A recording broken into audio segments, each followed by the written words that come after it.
We're starting at home with generational investments. Canadian Prime Minister Mark Carney is in Montreal to pitch his new budget. He says it's his first chance in the city to lay out how he plans to boost the country's economy and keep Canadian businesses competitive on the world stage. U.S. tariffs and the uncertainty that they're causing will cost Canadians around 1.8% of our GDP, the equivalent of $1,300 for every woman, man, and child in this country.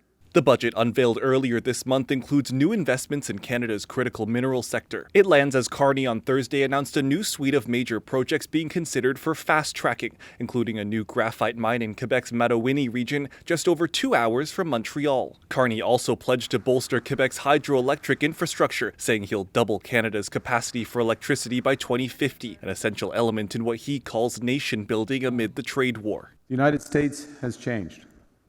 That's their right. We must respond.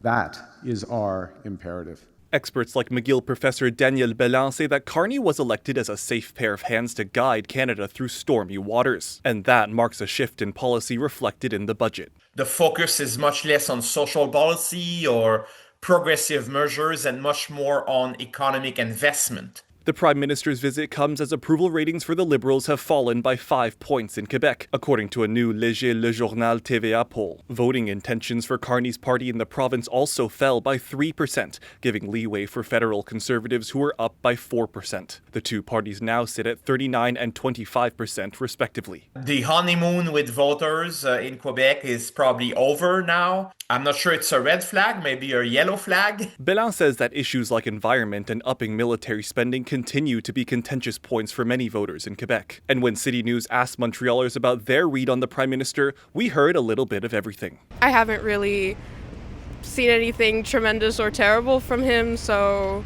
he's not really on my radar. I think he gave in a lot to pressure from Trump. Certain things. He's a good guy. He does have a certain experience in the field. I just read that he's very good in the economy. I'm just questioning a bit, how is he leveraging that experience he has to make that budget pass? In Montreal, Zachary Cheung, City News.